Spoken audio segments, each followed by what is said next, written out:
Bitcoin. It's all the rage, but what the hell is it? Bitcoin is gold for nerds, if you will. This digital currency, it's only online. A Bitcoin can be sent directly from one owner's digital wallet to another, anywhere in the world, without going through financial institutions. No government, no central bank.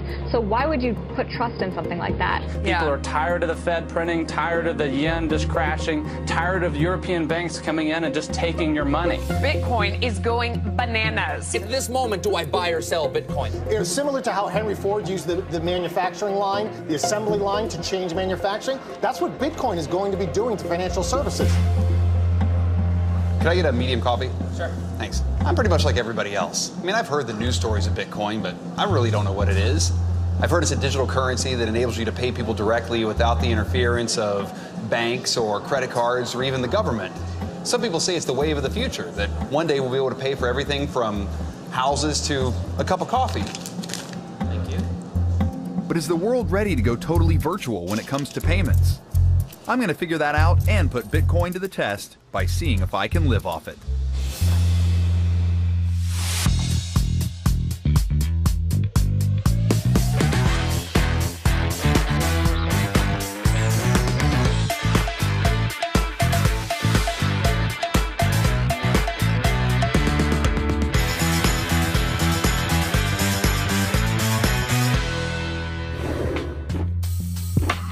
Money, money, money.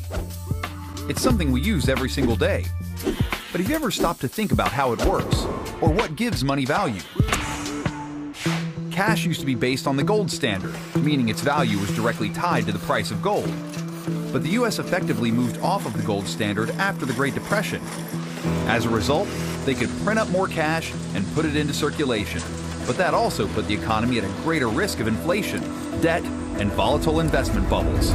It was the worst day on Wall Street since the crash of 1987. The global sell-off triggered by Lehman Brothers bankruptcy and the forced sale of another financial fixture in the United States, Merrill Lynch. This is all about politicians and greedy banks. What started in America last year has now spread to every part of the world. So how do you protect everyday people against financial institutions, corrupt governments, and unpredictable economic forces? Cue Bitcoin. Its founder wanted to create a global currency that existed outside of a central bank or government. Just a person-to-person system that could be used instantly and internationally. And with economies constantly in flux and currencies around the world failing, is Bitcoin the future of money? So I'm going to try and do some digging and figure it out. And right now, I'm in the heart of New York City's financial district, just a stone's throw from the New York Stock Exchange and Wall Street. Right next to me, the Bitcoin Center, the hub of the Bitcoin community for New York City. And hopefully the people inside there are going to give me some answers.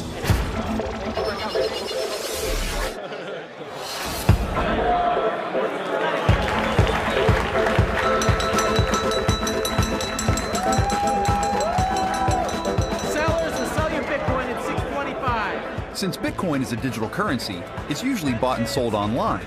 But the Bitcoin Center is a place where you can meet other Bitcoin enthusiasts, learn how to get started, and buy some face-to-face. It's like a really smart guy's frat party in here. Really sweaty, a lot of smart dudes. The center is also like a temple for the Bitcoin faithful. And today, Bitcoin guru Andreas Antonopoulos is here to preach. Bitcoin is much more than just a currency. It is a network for transmitting value across the world without reference to nations, without caring who the sender and who the recipient is. This invention in 2008 created a fundamentally new concept. There's no central authority. I was in Argentina recently talking about Bitcoin, and whereas here in the United States I have to explain to people why Bitcoin is important, in Argentina, I don't have to explain it. Because just in the last 20 years, they've seen their entire economy destroyed twice because of hyperinflation. And in many places around the world, like for example in Cyprus, the government colluded with the banks to dip into people's deposits and wipe them out. For these people, Bitcoin is much more than just a currency. This is an opportunity to connect with a world economy where they can trade, they can have access to loans and credit, and where they can send their money to other countries whenever they want without their government stealing from them, without their banks stealing from them. That is why Bitcoin can change the world. Thank you. I am so intrigued by the possibilities of something like this. I'm getting all rah-rah fired up, and I want to get a wallet. I want to get some Bitcoin. I want to be a part of the party. Sign me up. Who's buying some Bitcoin? Come on! Right now, one Bitcoin is valued at about $624. It's just like converting US dollars to any foreign currency. The exchange rate varies depending on when you convert. But first, in order to get some digital money, I need a digital wallet. So you want to search up Aegis wallet? That's one of the top ones right now. Install that, click that. So now I've got my Bitcoin wallet. Yes. So this is a NFC chip. Okay. So this is your password. So you don't have to use your password. So if anyone wanted to steal your Bitcoins, they have to steal your phone and your chips. Tap it to the back of your phone. So now it's encrypting your wallet, right? That's genius. Right, so this is your Bitcoin address. You think of it as an email address too, where they send Bitcoins to that address. So now if I want to buy Bitcoins here tonight, what do I have to do? So you're gonna have to place a bid and ask order with the guy right there. So he's gonna match you with somebody else that's willing to sell. So there are people here tonight like paying cash, like giving cash for Bitcoins. Yeah, basically. Awesome. This place is no different from any other auction house, but instead of bidding on art, I'm bidding on Bitcoin. So what do I got to do to buy some Bitcoins? How much you want to buy? One. One, okay. The market's 627. Buyers are paying that. Okay. 634. You can say 630 right now, and then you become the best bid in the market. Okay. Great. Then let's go for 630 right now. Okay. Give me a minute. I'll squawk it out. Okay. He's gonna squawk it out. 627 bid. 627 bid. 634 ask. 33. At 33. We're 627 bid. 633 ask. 31. 631. Okay. We're 628 bid. One coin. One coin. 631 ask. 628 bid. 631. Can he go 30? Can he go 30? I have no idea what's happening. 629 bid. We're 630. Sold. Good. 630 trade. 630 trade. So I'm buying 630 from you. Yeah. Okay. So now explain it to me. No problem. You're gonna have to hit receive. Okay, so here I received this, right? Yep. So and I'm gonna hit send. Okay. So I'm gonna scan your QR code. He's scanning my code. Watch this. Here it goes. 630 was the last trade. Hang on. Don't move. Don't move. He's scanning my code. Now he's entering the amount. So I'm just going to sell you 1,000 millibits or 1 BTC, 1 Bitcoin. 1,000 millibits. Right. I'm buying this now. Yeah, you can go many decimals. That's one of the strengths of Bitcoin. Okay. So I can send you like 20 cents if you want. Yeah. Okay, we're gonna send it. It's leaving me. Now check your wallet. So I'm going back to my wallet. It should start saying receiving. There it is. There it is. There it is. So what it cost for you to send this to me was 0.6 of 1 cent. Of 1 cent. That's pretty cheap. Every time I wire money every month through my free wire account, it costs me $25. So you just sent me $623 for 0.6 of 1 cent. Correct. That's incredible. It is. It is. There's 6. There's 7. 70. This man sold me my first Bitcoin. Sold. That means buyers around us will pay 610 for your Bitcoin. Sellers will sell you Bitcoin 620. I don't know about you, but tonight my mind blown right out of my skull. This whole thing is so bananas. I still don't understand it, but best part is I got some right here. I got some Bitcoin tonight. I don't know how to use it. I don't know really what to do with it, but I'm gonna figure that out.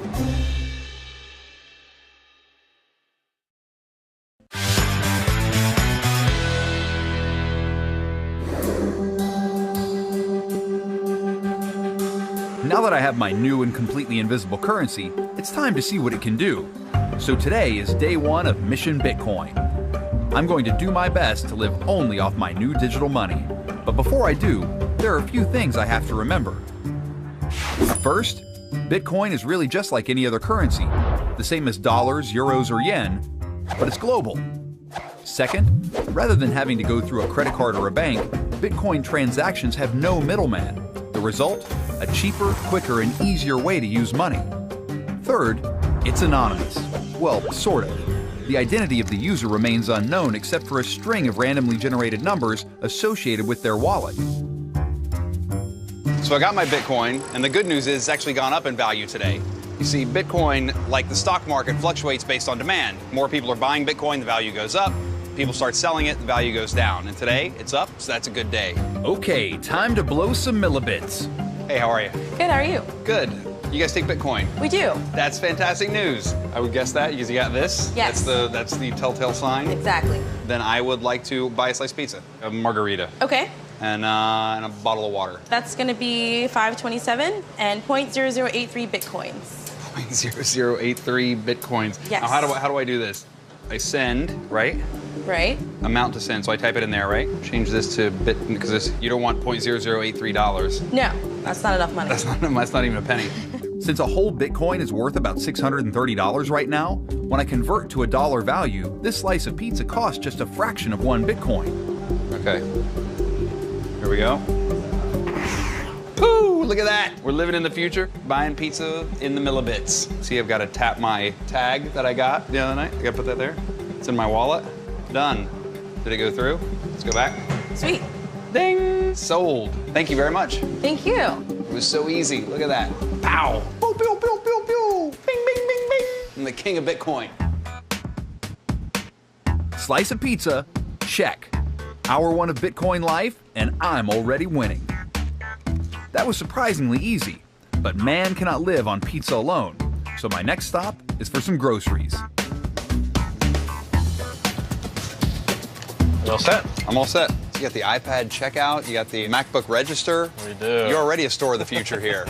What's the upside for you to Bitcoin? In terms of comparative to credit cards, it's cheaper than credit cards, no chargebacks. We receive the money instantly. I've never had a single issue, and we've probably done close to 1,000 transactions, I'd say. Wow. And compare that to like a credit card. Out of 1,000 transactions, how many of those would you get? 15 to 20%. Whether it be and that's somebody saying that was a chargeback or a theft or yeah, or I mean, because credit card fraud is so prevalent today. Yeah. And as a small business owner, you assume that risk. And so there was another option to where, that was cheaper, that was safer. Bitcoin at this point in time is able to do that. So the total right now is 4272. Yep. That's 0.067 Bitcoin. 0.067. Mm-hmm. You scan that QR code right there. Great.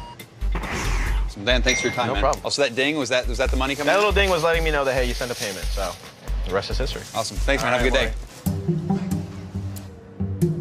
Brooklyn bodegas, always on the cutting edge. But I wonder who else in the neighborhood takes Bitcoin.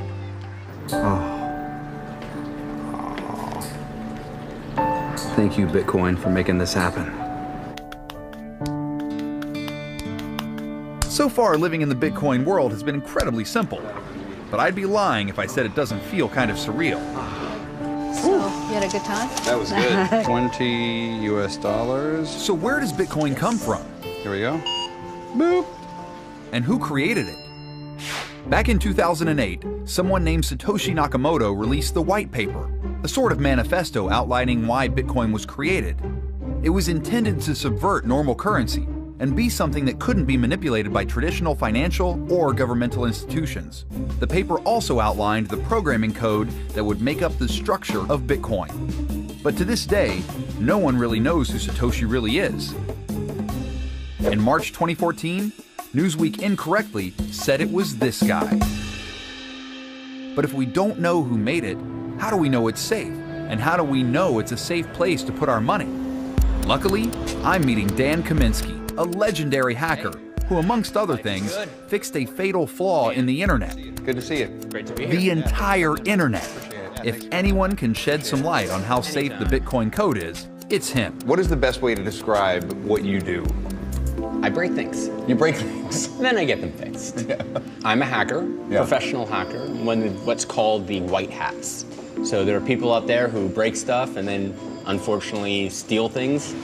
I go ahead and I find the flaws in the systems that we depend on in everyday life and then work together with industry and government and other researchers to make the internet a safer place. And so when you first heard of Bitcoin, what did you think?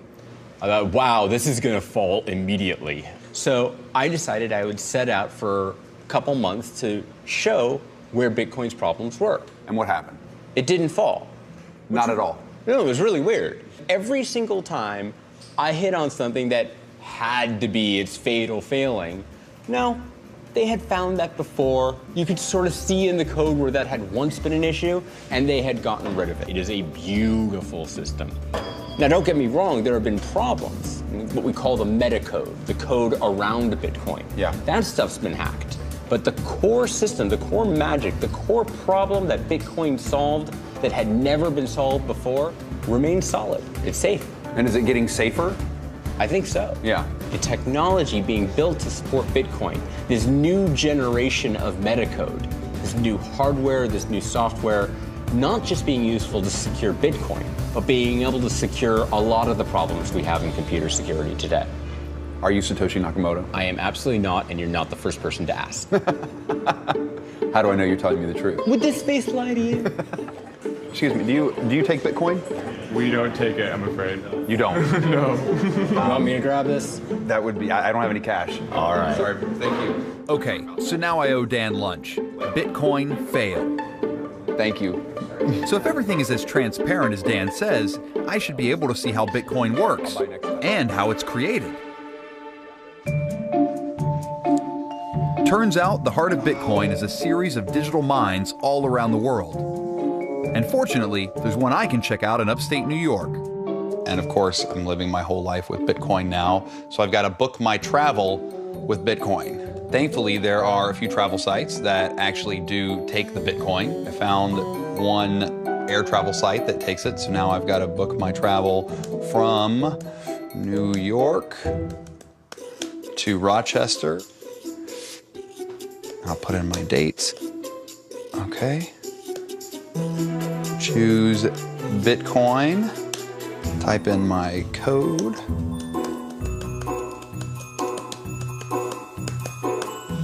And boom. I just booked a flight with Bitcoin.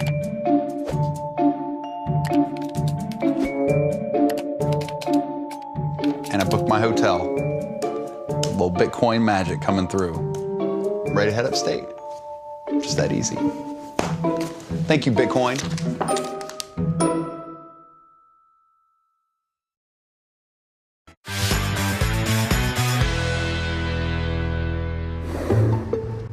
It's day 2 of Mission Bitcoin, and I'm surviving only on the virtual money for an entire week. The value of my Bitcoin has dropped a little, but even though it's down a few dollars, it's still serving me well. I got groceries, a relaxing massage, and booked my travel to beautiful Geneva, New York. There's a mining operation in town, and its founder, Hayden Gill, has agreed to let me do some work and hopefully help me understand what Bitcoin mining actually is.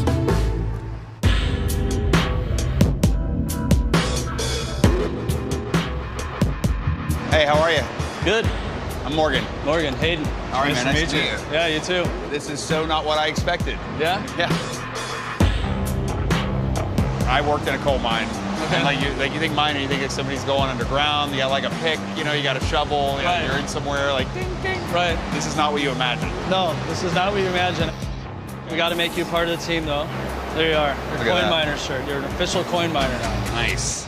Welcome to the new era of mining, where work boots and a pickaxe are traded in for a polo shirt and a processor.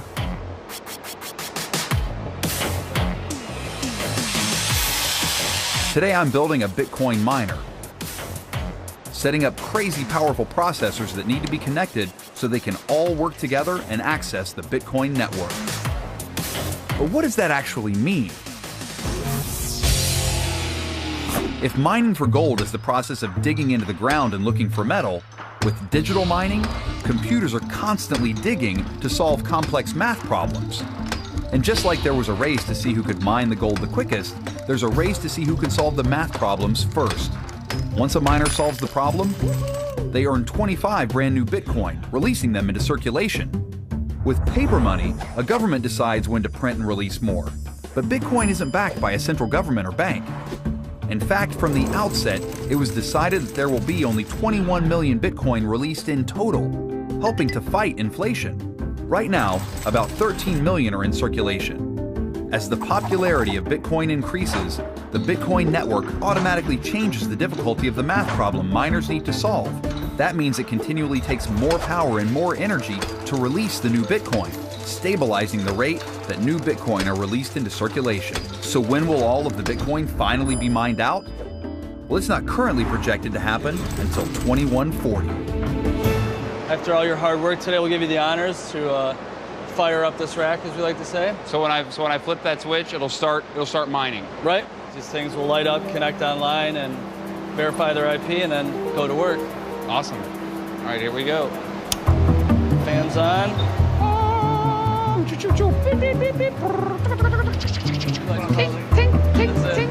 That's it right there. Now that we've set up a new miner, let's see how it's working on the Bitcoin network.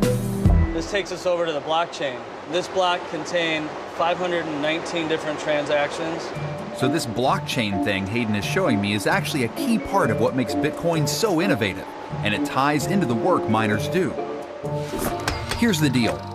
Those complex math problems the miners are doing to release the new Bitcoin also verify all the Bitcoin transactions worldwide. Remember when I bought that slice of pizza back in Brooklyn? The second I clicked send on my wallet, the transaction was transmitted to the Bitcoin network. It's at that stage that miners, like Hayden, actually confirm the transaction. They make sure I have enough Bitcoin to pay for the slice, bundle it with other transactions, and post them all to an online public ledger. That's what the blockchain is, a record of every single Bitcoin transaction anyone on the internet can check out. And the algorithm or intense math problem that posts to the blockchain is the same one that releases new Bitcoin. The takeaway? Instead of placing all your trust in one bank or one credit card, you're relying on a worldwide network that's based on indisputable math. This is all that open ledger. So these are all the different wallet IDs pushing Bitcoin to other wallet IDs. Right. These are all the transactions contained in the block. This is your real-time Bitcoin transactions happening around the world. And since this transaction just came onto the network, it's still working to be confirmed. We gotta wait for the miners then to come in and then get them actually linked into the blockchain. This is what makes Bitcoin so amazing. The ability for people to transfer value without having any kind of a centralized authority to have control of those transactions. It's amazing. What have you guys brought in today? What's the total so far? So far today, we've probably brought in about 3 Bitcoin. Okay. So it's been about $1,800. Yeah, got some money to pay you. Nice. This is what I've been waiting for. See, I've actually earned some Bitcoin. What's a fair day's wage? For the hours work you put in today, we'll do 0.3 Bitcoin. That's gonna be like almost $200. There we are. 0.3, right there it is. Look at that, less than a minute. Yep. Instantly, boom. Nice. There we go. All right. It's incredible to see how much computing power and how much energy it takes just to mine a few Bitcoin. But if it wasn't for guys like this, if it wasn't for miners all around the world, then you wouldn't be able to verify all of those transactions. You wouldn't be able to get new Bitcoin. I wouldn't be able to buy the slice of pizza that I bought back in Brooklyn. And now, since I've actually earned a little bit of Bitcoin today, I'm gonna go see if I can't spend some here in Geneva.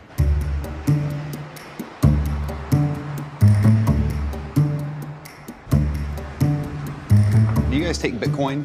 No, we don't. I'm sorry. We don't accept Bitcoin here. Can you recommend anywhere else where I might be able to go in town? This is my wallet right here. It's not a phone? Okay, so maybe I overestimated the popularity of Bitcoin just a little bit. And in time, some of these restaurants might start accepting Bitcoin, but not until it becomes immensely more popular, which doesn't help me at all right now, as my stomach's going. All I wish is that I could actually like eat Bitcoin because I'm starving.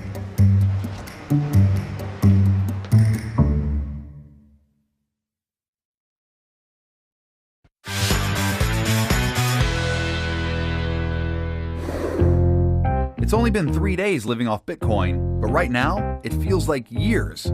I've had to take what I can get when it comes to Bitcoin accepting merchants. Around my office, there are countless coffee shops, and I'm convinced one of them somewhere will actually take and accept Bitcoin. And good news, Bitcoin's actually up today. Time to celebrate with a cup of joe. Hello. Hey, how are you? Good, how are you doing? Do you guys take Bitcoin? We take the what? Do you guys take Bitcoin? We don't. It just seems like another process to deal with. Right. People are like, oh, it's just like cash. Well, then why not just use cash? Right. Thanks. She's right. Cash is king, but we all rely on plastic more and more. And Bitcoin is the digital way to emulate a cash-like transaction. It's non-traceable, peer-to-peer, and there's no middleman. Do you guys take Bitcoin? No, we don't. Okay. Getting a cup of coffee is a lot more difficult than I expected. Ironically, even though Bitcoin can't fuel my caffeine addiction, it can get me some way more illegal substances. And while we are on the topic of illegal drugs, the FBI says it has arrested a San Francisco man who allegedly ran an underground website for selling drugs, documents, and services. The website is called the Silk Road, and Joe Vasquez says that users could buy anything they wanted, from heroin to hitmen. 29-year-old Ross William Ulbricht, who reportedly used the name Dread Pirate Roberts to run the Silk Road website, was charged in New York District Court this week. Court documents say Silk Road sold $1.2 billion worth of drugs and illegal services in just under 3 years. Ulbricht, of course, has pled not guilty on all the charges being made against him. The operation used a cyber currency called Bitcoins, which are independent of financial institutions, making them hard to trace.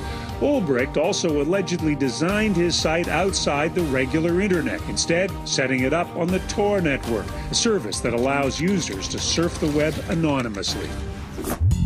There's the World Wide Web we know and use every day, but it's actually only 4% of the whole internet. The remaining 96% is a subsurface area that can't be found through standard web searches. After Silk Road got shut down in October 2013, it didn't take long for new marketplaces to pop up in its place. Just a month later, Silk Road 2.0 appeared on the scene. Naturally, I want to take a look at it. Don't you? Hey, how are you? Hey, how's it going? Good, Morgan. Good to see you, Chris Tarbell. And who better to show me around than the former FBI agent behind the original Silk Road takedown, Chris Tarbell.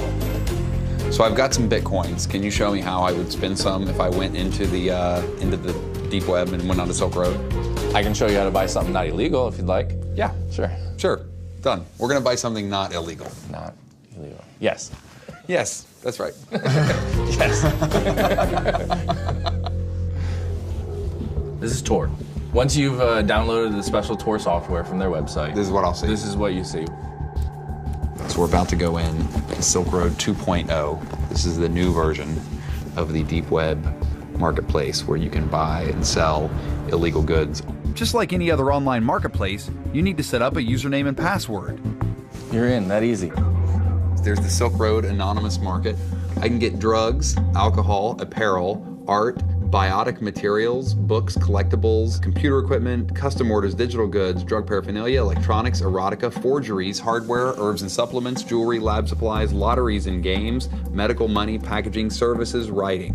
Writing. It's like I can get somebody to do my term paper. Sure. What is that? Is that what that is? Yeah. or just old term papers. Oh, that's amazing. I want to see what I can get in forgeries. Let's see what that is. Here you can get handcrafted, high quality, South Carolina, novelty/fake ID. It's funny on that first one, they use the picture of Ross Ulbricht. Oh, is that who that is? Yeah. Can we go up to the prescription medication? It's 3,355 possibilities. And there you can get Xanax, diazepam, Viagra, Zopiclone, Valium, modafinil, Oxycontin. Generic. It's a grab bag. We should probably go to psychedelics. Hazenberg's got a bunch of stuff on here. You can buy MDMA, cocaine, ecstasy, LSD, top quality products from a name you can trust. If you're buying stuff like this, where does it get sent? I mean, do people just send this to their homes? Some people do, yeah. Really? Mm-hmm. So what could I buy if I was going to buy something that, say, wasn't illegal? Like, what if I was going to buy, like, a watch? Something like that. They have stuff on here. It may be a intellectual property theft type crime. You don't know. Okay. It could be a fake watch, you know, so. Let's go to apparel. Let's see what's in there. Let's look at that. I could buy there's a Rolex Submariner two-tone right there. That's a pretty good price. Probably not real Rolex. Could possibly be, or it could possibly be taken from someone's house earlier today. Okay, well, let's buy a watch. Let's add that to the cart. Do you want to pay extra for express shipping? Of course. Silk Road is extremely user-friendly. It's like the regular web. Just click and buy. Except you can't use a debit card or credit card, just Bitcoin. Just like that, I'll be the proud owner of a potentially but not confirmed replica knockoff, hopefully not stolen watch. And if it is stolen, I'm here with former law enforcement, so it's fine. Not fine. Not fine. It's not fine. It's not fine at all.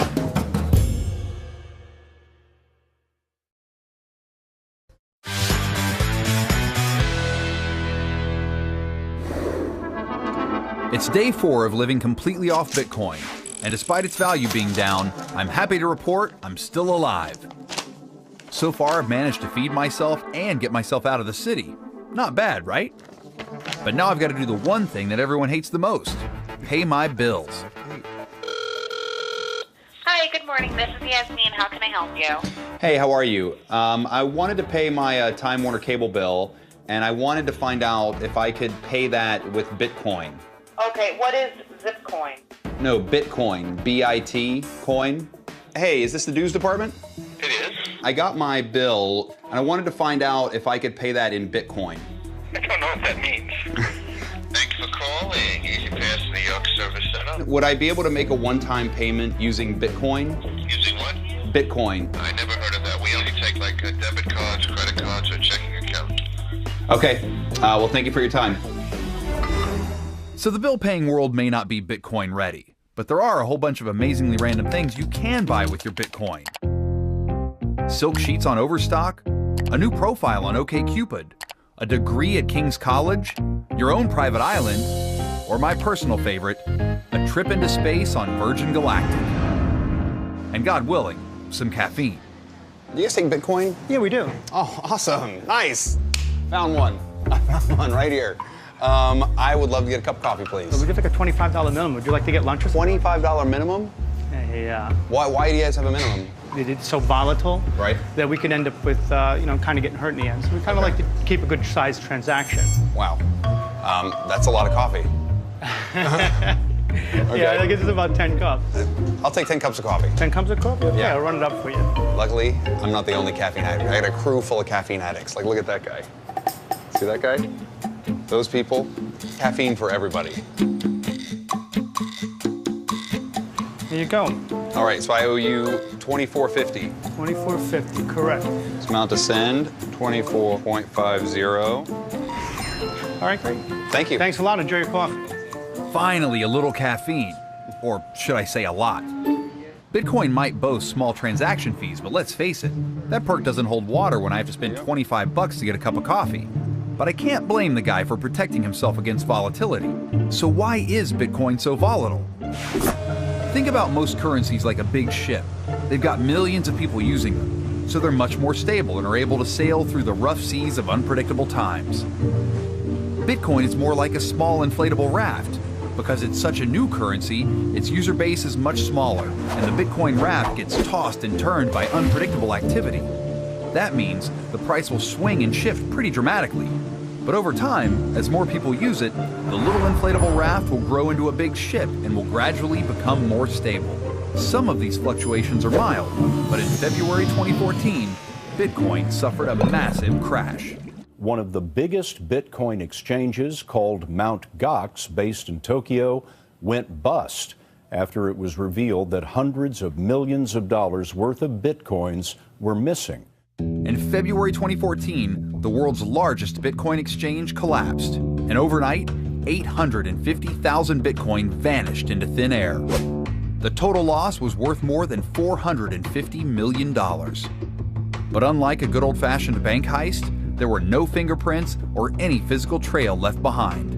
No one knows how the loss happened. Fraud, theft, mismanagement. It could have all contributed to the collapse. So what about the people who lost money? Is there any way that they can be made whole again? There isn't an FDIC or even a bank that they can go complain to. And for a lot of critics of Bitcoin, they're pointing to this as saying, see, we told you so. Policymakers and law enforcement officials are trying to get their hands around how to regulate virtual currencies. The lack of government oversight or regulation has been a major issue with Bitcoin. Advocates of Bitcoin say regulation could stifle the development of the digital currency, while others say regulation would help it become more stable and widely used. But how do you regulate a currency you can't hold or see? Janet Yellen, chairwoman of the Federal Reserve, set a major precedent and said that Bitcoin is outside the jurisdiction of the Fed. It's not so easy to regulate Bitcoin because there is no central issuer or network operator to regulate. After a rough week, Bitcoin may be facing a full-out ban. West Virginia Senator Joe Manchin is calling for a complete ban of the digital currency. Senator Joe Manchin of West Virginia has since softened his stance, but he still believes that Bitcoin needs additional consumer protection. Senator, how are you? Real well. Good. We're diving into this Bitcoin universe. You've been very vocal. My concern was it promotes the illicit trade that goes on in drugs and things that basically we're totally opposed as a society in America. Yeah. And I thought, well, you know what? There's no backing, there's no guarantee, there's no transparency. We have no idea whatsoever how this is treated, who these people are, and what their intentions are. So your idea was like, let's just nip it in the bud. I came right out and, like I usually do, just jumped out and said it and did it. Now, with that being said, I'm not opposed to a transparent, legitimate currency that has the backing and the oversight of the federal government. So what do you suggest? What do you think should happen? Well, I think the Federal Reserve has basically been the best at that, and they should be the ones that's looking into that and oversight, the same as they do our own currency.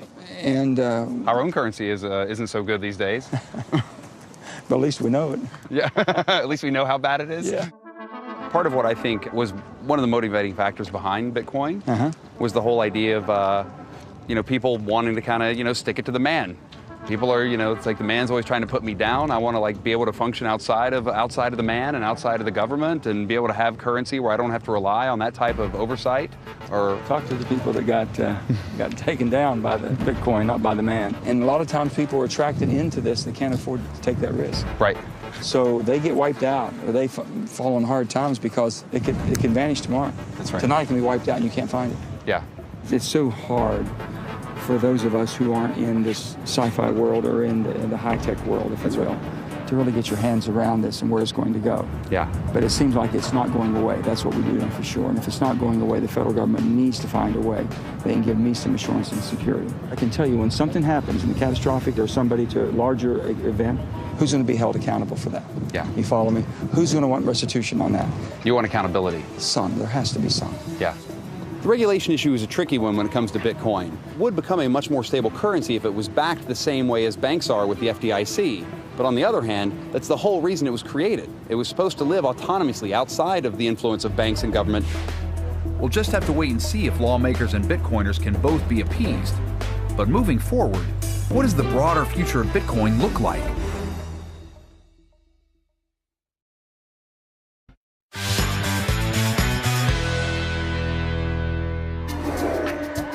I'm nearing the end of my Bitcoin journey, and I know the basics. How it works, where it comes from, and what its limitations are. I also know regulation isn't going to happen overnight. Maybe the only way to make Bitcoin less volatile is to get more and more people to embrace it. This whole time, all I've been doing is trying to pay for things with Bitcoin. Hey, how's it going? Maybe I really should have been trying to get more vendors to accept it. You can download it right now. I'm bringing somebody into the fold, supporting my own caffeine habit and pushing things into the future. Here's how easy it is. I'm gonna go there, I'm gonna press send. I'm gonna send you 3.75 US dollars. I go to your code right there. Oh, getting excited. There. Sent. There we go. Boom. 375 and then 0.006 Bitcoins. Look at that. All right, that's pretty sweet. Pretty sweet. Yeah. Another satisfied Bitcoin merchant right there. Thank you very much, and congratulations. Thank you. Enjoy. Brooklyn may be Bitcoin savvy, but what about the rest of the world? Andreas Antonopoulos, whose speech at the Bitcoin Center inspired me to go buy some Bitcoin in the first place, has agreed to sit down with me. And the best place to do that is the coffee shop that I convinced to use Bitcoin. How are you? Morgan, how are you? Andreas literally wrote the book on mastering Bitcoin. It's called Mastering Bitcoin. If anyone can predict the future of the digital currency, it's probably Andreas. It seemed as there were a lot of people who, just in the conversations we had, still only see Bitcoin as being associated with illicit activity. Buying drugs, Silk Road. Look at that Silk Road watch I bought. Oh, very nice. You like that? Yeah. Genuine artificial Rolex. Genuine. That's right. A Folex. It's a Folex. So how do you get past that conversation? You know, what does it take? It takes time, and for more regular people to be seen using Bitcoin for legitimate activities. It can be used by anyone, anywhere in the world. Any religion, any country, any language, any culture. Right. And that's why it's powerful, because it's the first form of international, transnational, non-bank, non-government money. It's basically the internet's money, the internet's currency. I hope that you've had a glimpse into how money could work in the future. Yeah. You know, when you talk to people and you're talking about the millibits that you're spending and how many millibits there are, and you're looking at the zeros, it's crazy talk. But at the same time, it's also a real, robust industry with thousands of companies, millions of dollars being invested, and jobs, thousands of jobs. The current run rate of venture capital investment and startup companies in this space is now exceeding that of the internet in 1994. Wow. So this space is growing faster than the internet was then. Exponentially. It's exponentially. This is the third wave of the internet. You know, the first wave was websites, the second was social media and interaction. You now have the possibility of exchanging value of tokens and allocating resources, of creating real economic infrastructure on the internet, which wasn't possible before. And so if you think of it a bit as the third wave of the internet, you can see this is going to be pretty big. Thank you. Thank you so much. Maybe Andreas is right, and Bitcoin will be the next big thing. It could help people around the globe transfer money more easily and efficiently. But it seems like the technology behind Bitcoin is the real game changer. That confusing piece of innovation, the blockchain, could change how we run things like elections, IPOs, and lotteries. And even if the Bitcoin currency bubble bursts, the technology could go down in history as one of the most important inventions of this century. It might even change the world. But until then, I'm going to hang on to what I got. Check out the time on that Folex.